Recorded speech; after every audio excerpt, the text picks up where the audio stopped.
Bwana usisahau kusubscribe, kulike, kucomment, kushare kwa ajili ya kuendelea kupata update mbalimbali ambazo zinaendelea maeneo mbalimbali hususan masuala ya kimichezo.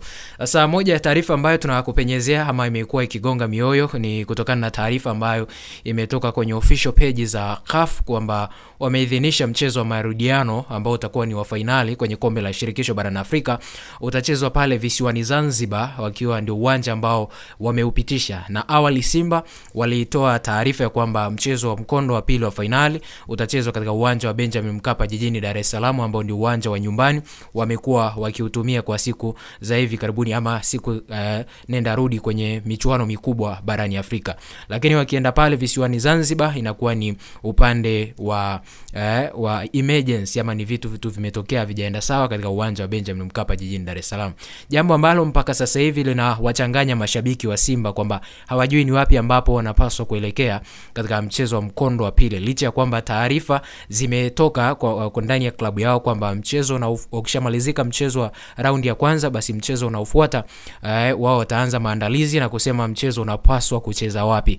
Na hii ni kutokana na taarifa ambazo zimetoka CAF, na watu walikuwa wanaamini uwanja wa Benjamin Mkapa jijini Dar es Salaam ni uwanja ambao unaubeba Simba hususan kwenye michuano mikubwa barani Afrika, ikiwa ni michuano ambayo imekuwa ni ya kwao katika uwanja wa Benjamin Mkapa jijini Dar es Salaam, ambapo watu wengi wamekuwa wakiangalia namna gani ambavyo wao wamekuwa wakifanya vizuri zaidi katika uwanja wa Benjamin Mkapa jijini Dar es Salaam, wakiwa wanapata matokeo mazuri. Wamecheza na vilabu vikubwa, unaweza ukasema ni vilabu viwili pekee tu ambavyo vimewahi kupata matokeo katika uwanja wa Benjamin Mkapa jijini Dar es Salaam, ambapo ni Raja Casablanca pamoja na TS Galaxy kutokea pale Botswana. Ndio watu ambao waliushangaza uwanja wa Benjamin Mkapa jijini Dar es Salaam. Timu nyingine zimekuwa zikicheza katika uwanja wa Benjamin Mkapa jijini Dar es Salaam, zimekuwa zikipata vichapo ama vimekuwa havipati matokeo yale ambayo wanahitaji. Hata katika msimu tumeona Simba kuanzia ameanza hatua ya makundi hajapoteza mchezo wote katika uwanja wa Benjamin Mkapa jijini Dar es Salaam, ambapo wamecheza kuanzia hatua ya robo finali, mchezo ambao ulionekana ni mgumu wakautumia vema, uwanja ambao walipata matokeo ambao ni uwanja wa Mkapa dhidi ya Al Masry, lakini wakaenda visiwani Zanzibar mchezo wa nusu finali dhidi ya Stella Bochi wakapata matokeo. Matumaini yao makubwa yalikuwa ni kupata matokeo katika mchezo wa mkondo wa pili katika uwanja wa Benjamin Mkapa jijini Dar es Salaam, kwa sababu walikuwa na hiyo imani ya kwamba wao wanakwenda kutafuta sare katika viwanja vya kule Beikani ama Morocco, ikiwa wao wanaamini uwanja wa nyumbani ndio sehemu ambapo watakuja kumaliza mchezo. Na hii inachangiwa na ubora ambao nao. Hiyo imani inakuja kutokana na ubora ambao wamekuwa nao, ubora ambao kwa siku za hivi karibuni tangu ameingia mwalimu Fadru tumeona amebadilisha timu kwa kiasi fulani, kwa asilimia ambazo yeye amekuwa akizitamka kwa asilimia 68.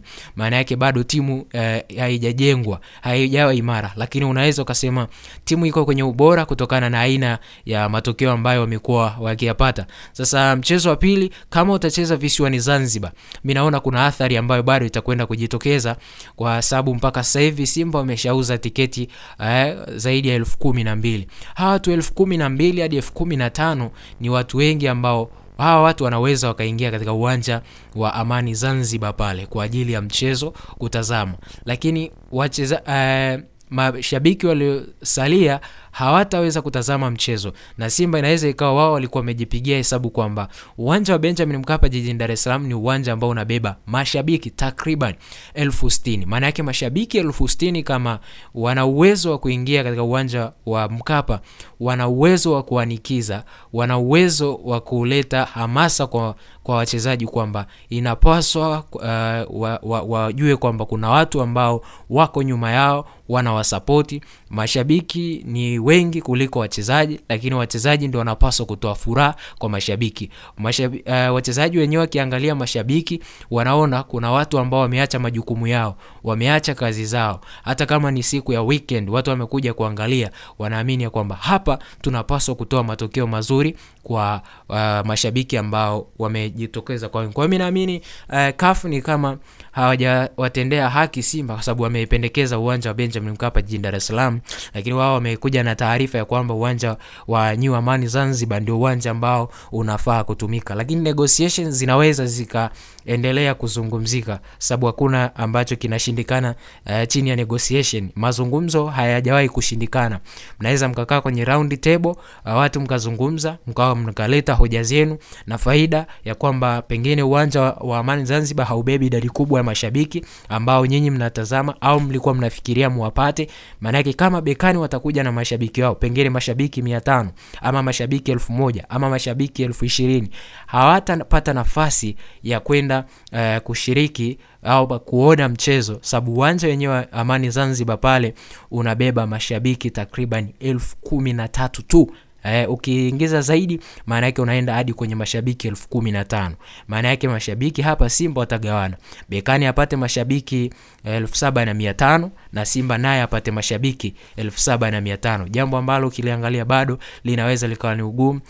Tunajua bado miundo yetu sio mizuri sana kwenye upande wa usafirishaji.